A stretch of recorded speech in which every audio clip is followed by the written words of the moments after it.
출애굽기 38장입니다.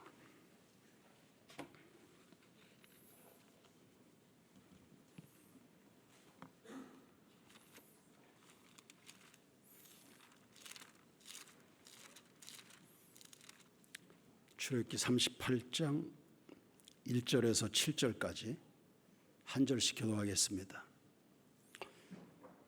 그가 또 조각목으로 번제단을 만들었으니 길이는 5규빗이요 너비도 5규빗이라 네모가 반듯하고 높이는 3규빗이며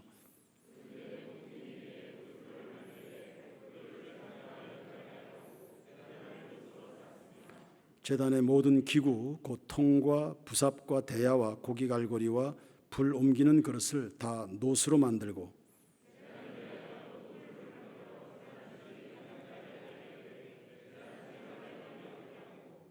그 노 금을 네 모퉁이에 채를 꿰 고리 넷을 부어 만들었으며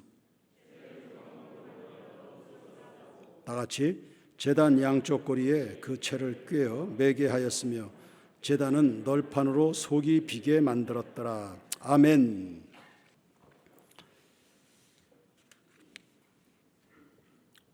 지난주에도 말씀을 했습니다만 성막 설계도에 이어서 이제 그 설계도를 따라 실제 제작하는 과정이 이제 39장까지 계속 이어집니다. 그러니까 말씀대로 제작했다. 하나님의 뜻대로 하나님의 의도대로 빈틈없이 제작이 됐다. 이것을 설명하는 겁니다. 그래서 36장 8절에서 38장까지 39장은 제사장의 의복을 제작하는 내용이고요. 38장까지 총 9개의 기구 제작 내용을 언급하고 있습니다. 설계도에 자세하게 설명이 되어 있는데 굳이 또 제작하는 과정을 재차 설명한다. 성경이 그렇게 설명하니까 저도 앞서서 일일이 다 30분 정도씩 설교를 했습니다. 각 기구마다 그렇게 설교를 했는데 성경이 다시 말씀하니까 저도 다시 설교해야죠. 다만 요약해서 이 9가지에 담긴 의미를 한 번에 설명하려고 합니다. 일단 성막 평면도부터 한번 보여주십시오. 잘 보이십니까? 전체 저게 성막 평면도입니다. 출입문으로 들어오죠. 그럼 저것이 성막들입니다. 사방은 울타리로 되어 있고요. 출입문을 열고 들어서면 첫 번째 마주하는 것이 번제단입니다. 저기서 생축을 희생 제물로 잡습니다. 그리고 그 다음에 물두멍입니다. 제사장들이 손과 발을 씻는 곳입니다. 짐승을 잡으면서 손도 발도 그리고 의복에도 이제 오염이 됐으니까 씻는 물두멍, 큰 노스로 만든 대야입니다. 그렇게 해서 이제 성막 본체에 이제 들어가게 됩니다. 들어가면 오른쪽에 떡상이 있고 왼쪽에 7 금촛대가 있습니다. 그리고 정중앙에 기도의 향단이 있습니다. 저 공간을 성소라고 이야기합니다. 일반 제사장들이 수시로 드나들면서 하나님 앞에 기도하는 곳입니다. 그리고 휘장을 열고 안으로 들어가면 지성소라는 공간이 나옵니다. 지극히 거룩한 곳입니다. 1년에 한 차례 대제사장이 저곳에 들어가 하나님을 만나 뵙습니다. 그래서 민족 전체를 대표해서 하나님 앞에 회개하고 죄 사함을 받고 또 하나님의 음성, 새로운 메시지를 들고 이제 나오는 겁니다. 저 지성소에는 오직 하나 언약궤가 놓여져 있습니다. 성막 혹은 성전을 건축하는 본질적인 그리고 핵심적인 목적은 바로 저 언약궤를 안치하기 위해서입니다.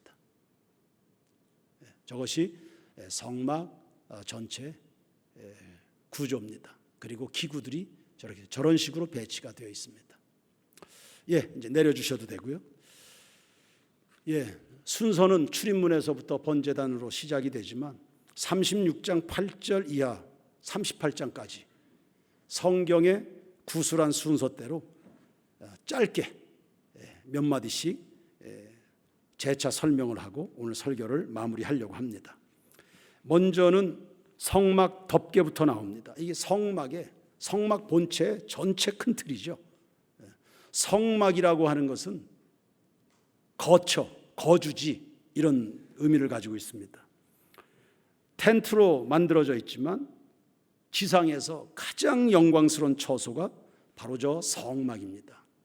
그것이 영광스러운 이유는 그곳에 하나님이 임하시는 하나님의 집이기 때문입니다.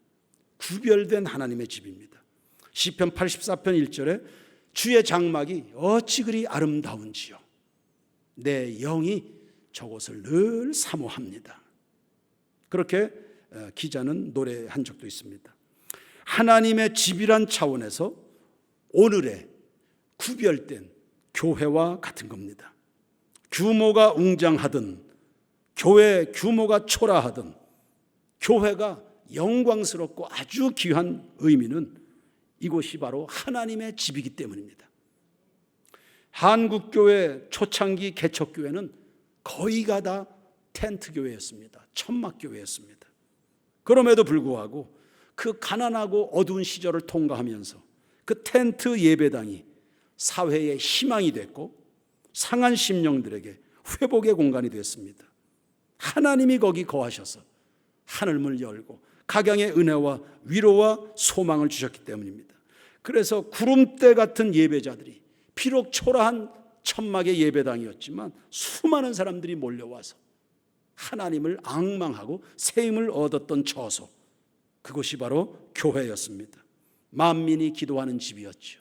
누구든지 열린 마음, 사모하는 마음, 절박한 마음을 가지고 주님 앞에 나와 예배할 때 하나님은 살아계시니 그의 이름을 부르는 자들마다 만나주시는 이런 은혜가 있는데, 우리 세인교회 예배당이 영광스러운 하나님의 거처, 주의 얼굴을 배우는 우리 예배당 되기를 주의 이름으로 축원합니다. 그건 여러분의 믿음에 따른 것이고 여러분의 사모함 정도에 따라 하나님을 만나 배우는 일들이 일어나게 될 겁니다. 두 번째, 성막 본체 사방을 둘러싼 그것을 널판이라고 합니다. 성막을 지탱하는 외벽이죠. 우리 예배당의 사방을 둘러싼 사방의 외벽을 의미하는 것입니다. 조각목에 금을 입힌 판이었습니다. 조화와 균형입니다. 금으로 입혔습니다. 미적인 요소가 있는 겁니다. 그리고 조각목, 못생긴 나무이긴 하지만 견고했습니다. 그러니까 아름다움과 견고함, 조화와 균형입니다. 우리의 신앙도 바로 이런 요소를 갖추어야 됩니다. 아름다우면서도 견고하게, 견고하지만 아름다움. 우리의 신앙이 아름다운 것은 뭡니까? 사람을 살리는 능력입니다.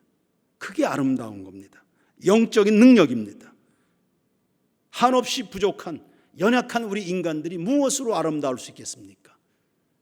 하나님의 은혜와 성령으로 뒤덮인, 휩싸인, 감싸진 그의 신앙과 인격과 언어 행실, 그게 아름다운 거죠.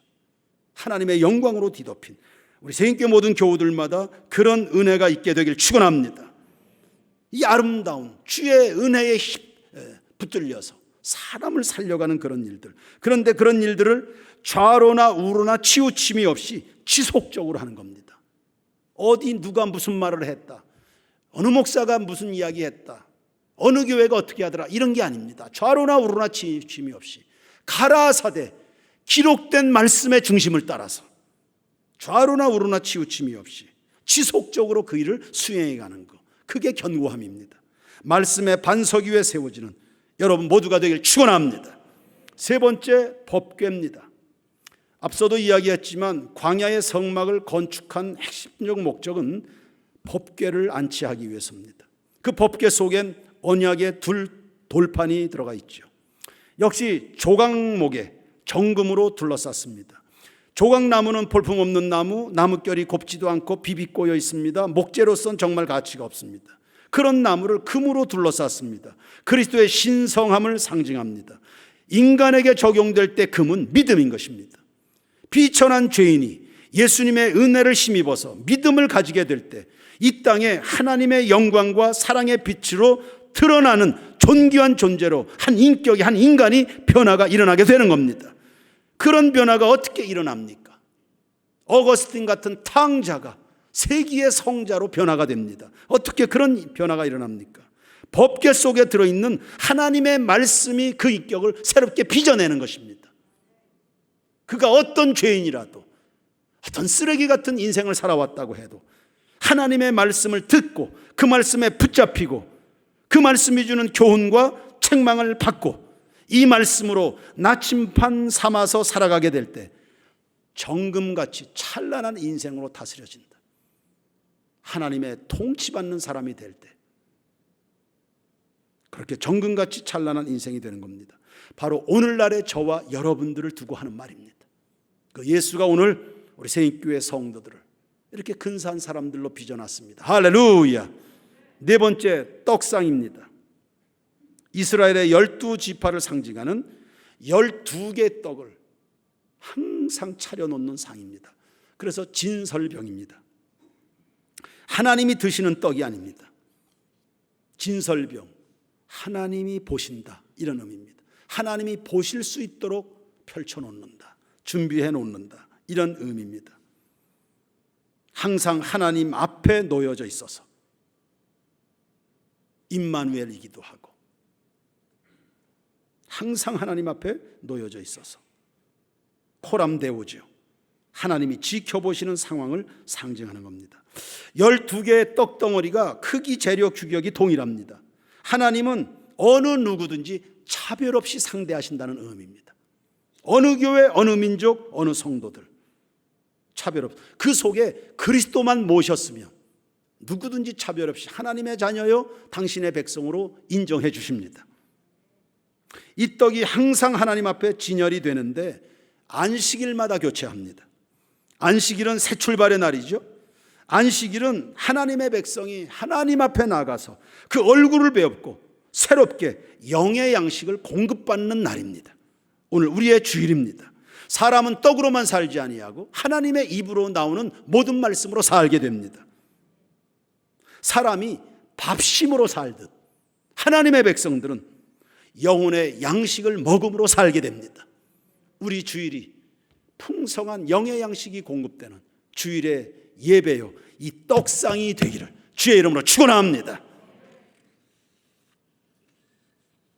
다섯 번째, 등대입니다. 말할 것도 없이 빛입니다. 빛이신 예수입니다. 세상에는 예수가 없으면 어둠입니다. 저 역시도 예수 만나지 못했다면 어둠 속에서 방황했겠죠. 교회는 세상을 비추는 예수님의 등불이 되어서 밝고 성결한 세상을 만들어가야 되는 겁니다. 여러분이 서 있는 곳마다 기준이 있고 의의가 있고 거룩한 희락이 있고 세상에 썩어질 기쁨이 아닙니다. 성령으로 말미암는 의와 희락과 평강이 넘치는 그런 세상이 여러분 때문에 만들어지는, 그렇게 쓰임받는 빛된 교우들 되기를 축원합니다. 세상에 빛을 비추는 기관은 교회밖에 없습니다. 그래서 교회는 항상 살아있어야 될 것이고 사명으로 충만한 우리 새인교회 되어야 할 줄로 믿습니다. 그 빛이 비추어 지려고 그러면 진리를 진리대로 아멘 하시고 담대하게 선포하시기를 바랍니다. 하나님의 말씀은 살았고 운동력이 있고 그 말씀이 선포될 때 성령이 역사하십니다. 그러니 새인교회 성도는 침묵하고 살면 안 되고요, 어디에서든지 무엇을 하든지 좋은 일이 있을 때도 하나님의 말씀으로, 힘들고 어렵고 혼란한 상황이 펼쳐졌을 때야말로 하나님의 말씀을 선포해야 됩니다. 하나님을 바라보라고. 회개할 것은 없냐고. 주님으로부터 멀어진 것은 아니냐고. 지금 주님께로 회개하고 돌아와야 되는 순간은 아니냐고. 기도해야 될 때는 아니냐고. 잃었던 예배단을 회복해야 될 때는 아니냐고. 예수를 잃어버리고 사는 것은 아니냐고, 하나님의 말씀에 귀를 닫고 사는 당신은 아니냐고. 오늘 우리 회사가 하나님 앞에 서여 있어야 되겠다고, 사장님부터 하나님을 경외해야 되겠다고, 직원들은 위로는 하나님을 경외하고 사장을 존경하고, 우리가 한마음 한뜻이 돼서 지금의 이 상황을 돌파하자고, 이게 하나님의 말씀을 선포해야 그 어두움이 물러가고 빛의 세상이 되는 거죠. 그렇게 선포하려면 내가 먼저 믿어지는 은혜가 있어야 될 겁니다. 진리는 선포되어야 진리인 것이고, 그래서 사람은 등불을 켜서 말 아래 두지 않고 등경 위에 둬서 온 집안을 환하게 밝힙니다. 예수 그리스도의 참된 빛을 머금고 살아가는 성도 여러분, 여러분의 삶과 여러분의 입에서 진리가 언제나 선포되는, 세상을 살려내는 교우들 되기를 축원합니다. 입으로는 전파하고 믿음의 삶으로 증거해야 됩니다. 다니엘처럼 회유와 협박이 있었습니다. 그런 세상 한복판에서 그럼에도 불구하고 오직 여호와만 섬겨야 될 하나님이심을 그의 결단력 있는 행위로, 자기가 가지고 있는 믿음이 진리라는 사실을 행위로 나타냈습니다. 그랬을 때 그 세상이 하나님의 영광을 보게 된 겁니다. 말세지마를 살아가는 이때야말로 여러분의 입으로뿐만 아니라 여러분의 삶으로 하나님의 진리이심을 선포하는 성도들 되길 축원합니다. 그 중에 하나가 예배입니다. 여러분이 출근하는 직장에 한 번 더, 지난 주일 저녁에 한 번 더 여러분에게 도전도 하고 촉구하고 싶습니다. 여러분 출근하는 직장에 예배를 만드십시오. 학생들은 학교에서 기도 모임을 만들고, 회사에 신우회가 없으면 신우회를 조직하고, 어디에서든지 예배를 드리는, 거기에 진동이 일어나게 될 것이고, 하나님이 여러분 통해서 하시고 싶어하는 그 일들을 말씀하기 시작할 겁니다.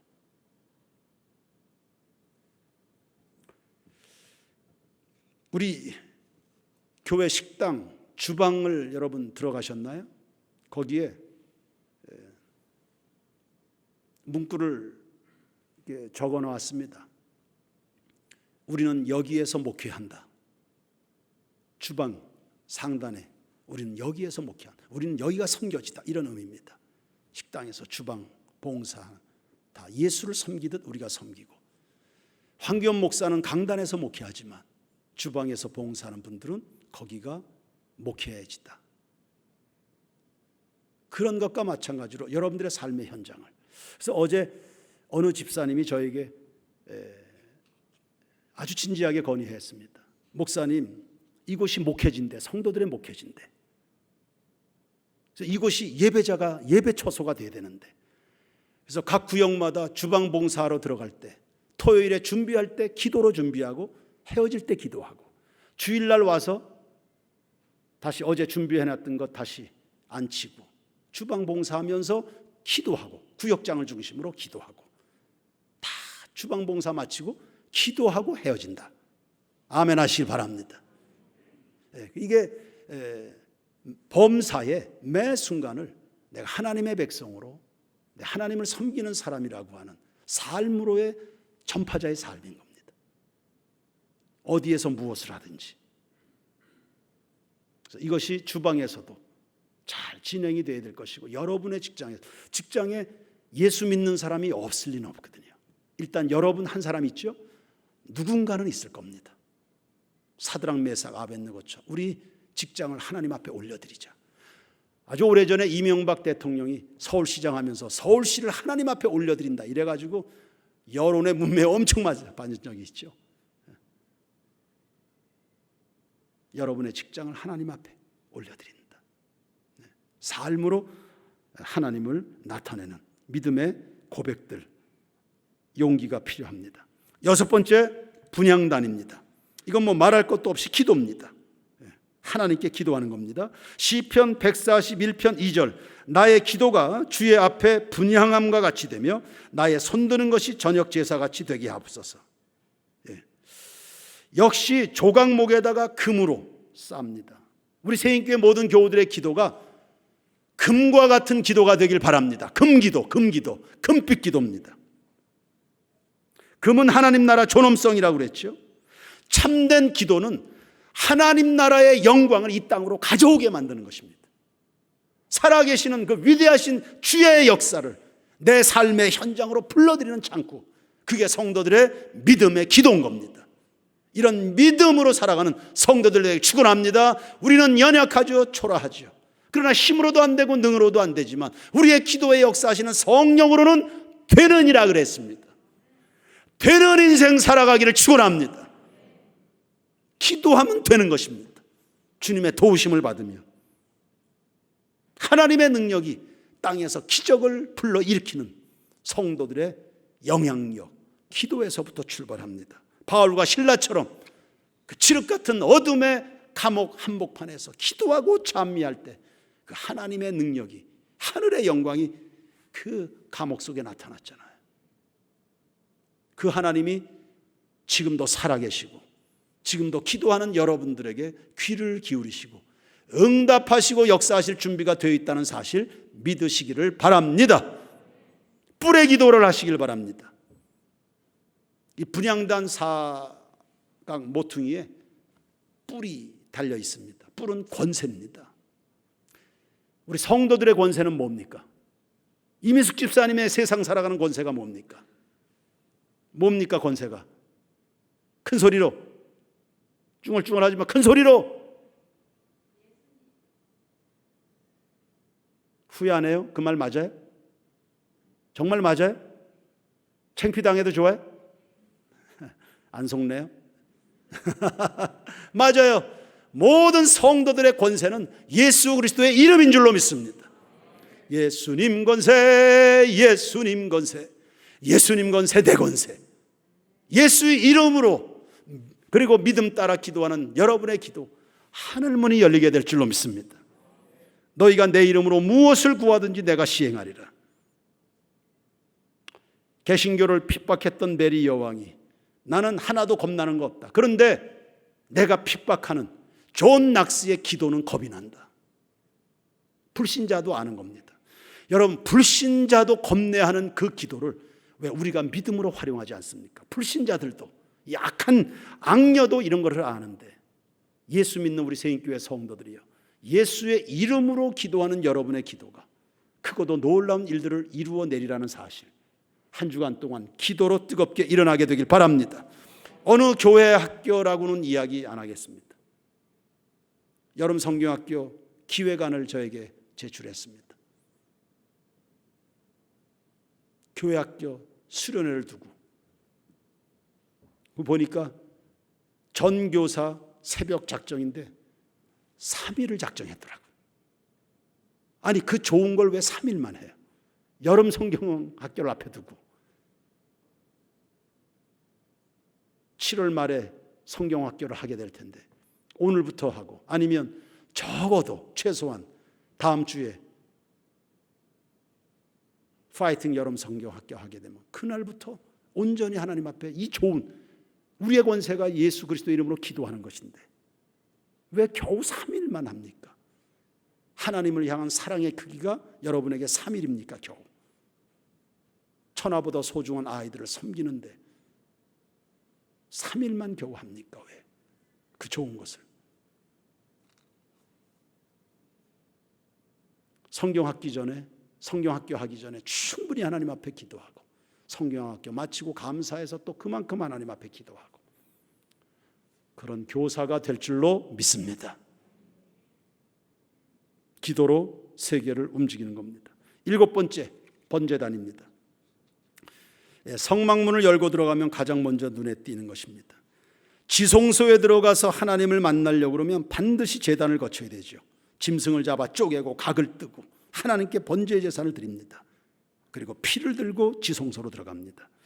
번제단이 주는 제일의 메시지는 피 흘림이 없은즉 사함이 없느니라 하는 것입니다. 죄인의 죽음을 대신하는 것이죠. 그러나 죄가 많은 인간이 죽는 게 아니라 준비된 제물이 인간의 죄를 대신해서 대속제물이 돼서 피 흘리면서 희생적 죽음으로 죽어가는 것입니다. 장차 이 땅에 오셔서 우리 대신 십자가에 못 박혀 죽으심으로 우리 죄를 속하시는 어린 양 대신 예수 그리스도의 그림자인 것입니다.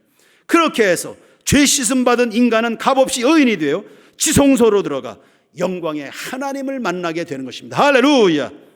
그러므로 구원받은 성도들이 최우선적으로 끝없이 해야 될 일이 뭡니까? 할렐루야 하는 것입니다.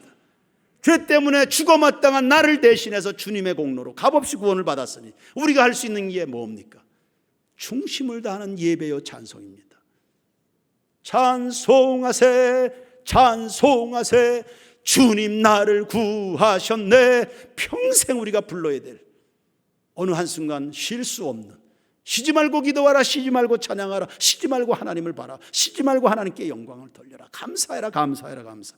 구원의 즐거움으로 항상 살아있는 여러분 모두가 되길 축원합니다. 여러분을 무너뜨릴, 여러분을 좌절시킬 거 없습니다. 아무것도 없습니다. 감사하고 찬송하고 구원의 즐거움을 살아있게 유지하는 성도들 어디에서 실패하지 않습니다. 시험 들지 않습니다. 다 승리합니다. 예수의 보혈의 능력이, 그 감사가, 그 감격이 여러분의 속사람을 다 통제하게 되길 축원합니다. 8번째, 물두멍입니다. 앞서도 이야기했지만 성막 봉사하는 제사장들의 수족을 씻는 것입니다. 짐승을 잡을 때 피가 튈 거 아닙니까? 기름이 엉기고. 그러므로 물두멍은 말할 것도 없이 신앙인으로서의 순결함을 보존하는 겁니다. 이번 한 주간을 또 살아갑니다. 어디서 어떤 오염이 튈지 모르겠습니다. 늘 하루를 살고 하루를 마치고 출발할 때 주의 성령으로 나를 감아주십시오. 하루 다 살고 나서 오늘 하루 혹이라도 제가 실수한 거 있으면 주님의 피로 깨끗게 하시옵소서. 늘 주님의 성결함의 보좌 앞에 서는 성도들이 되시고, 죄에는 반드시 심판이 있다는, 그러므로 하나님을 두려워할 수밖에 없는 그런 거룩함을 배우는 그곳 바로 물두멍입니다. 수족을 씻으면서 죄의 싹은 사망이다. 죄를 씻어낼 때 내 영혼이 산다, 복을 받는다, 닫힌 하늘의 문이 열린다. 할렐루야. 이것을 늘 하는 겁니다. 시편 24편 3절에 여호와의 산에 오를 자 누구며 그의 거룩한 손에 설 자가 누구인가? 곧 손이 깨끗하며 마음이 청결하며 뜻을 허탄한 데 두지 아니하며 거짓 맹세하지 아니하는 자로다. 아멘. 마지막 9번째입니다. 울타리입니다. 그리고 성막들, 마당입니다. 하나님을 만나기 위해서 구별된 자리입니다. 마당은 60개의 기둥으로 사방으로 세워졌습니다. 그 주위를 세마포로 된 포장 울타리를 둘렀습니다. 밭과 세상과 구별된 곳입니다. 이 성막들은 제사와 하나님의 임재가 있는 것입니다. 이것이 신앙 인생의 중심축입니다. 두 가지가. 세상을 승리하며 살아가는 우리는 중심의 제사로 하나님 앞에 나갑니다. 그 제사에 하나님은 임하십니다. 그 능력과 영광으로 한 주간을 승리하는 겁니다. 우리의 예배가 이런 예배가 되길 바랍니다. 그러니 찬송할 때, 기도할 때 어느 한순간도 넋을 놓지 마십시오. 정말 전심으로, 하나님을 전심으로, 마음을 다하고 뜻을 다하고 성품, 목숨을 다하기까지 하나님을 사랑하라. 그런 사랑의 마음이 예배 시간에도 나와야 되는 거 아닙니까? 그러므로 전심으로 찬양하고 전심으로 기도하고 어느 한순간도 생각의 끈을 놓지 마시고 한눈 팔지 마시고, 우리 인생의 승리가 제사와 하나님의 임재에 있다. 그러면 마귀가 하는 일은 뭡니까? 예배를 뺏어갈 겁니다. 예배 자리에 아예 못 나오게 만들 것이고, 나와 있어도 졸게 만든다든지 아니면 잡생각을 한다든지 딴 생각을 하게 만들어서 예배를 뺏어갈 겁니다. 하나님을 듣지 못하게, 하나님을 보지 못하게. 예배를 파수하는 성도들 되길 주의 이름으로 축원합니다. 이 마당은 저 성막 안에야 제사장들만 들어가지만 이 마당은 하나님의 백성이라면 누구나 들어와서 기도하는 곳입니다. 그래서 내 집은 만민이 기도하는 집이라 선포하셨습니다. 그리고 하나님께 기도해서 은혜 받고, 은혜 받은 하나님의 백성들이 마당에서, 우리가 주방에서 2층 저 필로티, 아이들 물놀이장 앞에서 삼삼오오 교제하듯이 받은 바 은혜를 가지고 서로 나누는 겁니다. 그게 성전의 마당입니다. 교회는 성전 마당의 기능이 활발해져야 됩니다. 아울러 생각난 김에 말씀을 한다면, 예배 마치고 식사하고 할 때 늘 먹는 사람들하고만 먹진 마십시오. 식사 친구를 좀 다양하게 바꿔가면서 하십시오. 제가 어느 누군가에게 일부러라도 쫓아가서 맨날 왜 먹는 사람하고만 밥을 먹냐, 좀 다른 사람들하고도 눈도 맞추고 좀 적극적으로. 교제가 늘 한계가 있을 거 아닙니까? 만남의 폭이 넓어지면 은혜의 지경도 넓어집니다. 그래서 기질적으로 좀 쑥스러울 수도 있겠습니다. 저는 무지하게 낯을 가리는 사람입니다. 그런데 목사로서 훈련하다 보니까 식당을 한 바퀴 다 돌고 나서 제가 밥 먹잖아요. 하면 됩니다. 여러분도 하십시오. 좀 대상을 바꿔가면서, 어떻게 매일 그렇게 좋은가? 금술이 일주일 내내 부부가 밥을 먹을 텐데 교회 와서도 자기 부부하고 앉아서 먹더라고. 특별히 우리 중직자들은 더 의식을 하셔가지고 좀 파트너를 좀 바꿔가면서 식사도 하시고, 뭐 주일에 스케줄은 무슨 스케줄이 필요합니까? 주일날 예배하고 성도들하고 교제하고 축구하고, 뭐 그게 주일이지. 왜 예배 마치면 왜 자꾸 집을 그렇게 빨리 갑니까? 아니면 등산을 하시든지 성도들과 더불어서. 예수님 당시의 제사장과 예수님 당시에는 이 제사장들이 백성들하고 뒤엉켜서 그냥 장사하느라고 여념이 없는 것으로 변질이 됐었습니다. 그래서 하나님이 굉장히 마음 아파하셨고, 하나님에 대한 무관심, 인간 탐욕의 극치를 나타낸 현장, 그게 바로 성전에서 장사치들이 보여준 광경이었습니다. 언젠가 선교사님이 주일날 오셔서, 선교사님이니까 이제 귀국하시면 여러 교회를 이제 다니시잖아요. 인사도 하고. 본인은 세인교회가 너무 좋대요. 지금 귀국해서 여러 교회 다녀봤지만 아직도 예배 마치면 다들 그냥 집에 가는, 전혀 재미가 없습니다, 교회가. 근데 자기는 세인교회가 너무 좋다. 세상에 무거운 짐을 내려놓고 하나님께 전심하는 사람들, 그리고 서로 만나서 전심으로 교제하는 그거, 하나님이 정말로 보고 싶어하는 광경입니다. 하나님 지향의 정신, 이것이 성막 밖과 안을 구별하는 전형적인 기준이 됩니다. 하나님을 전적으로 지향하는 우리 교회는 이런 교회 되기를 주의 이름으로 축원합니다.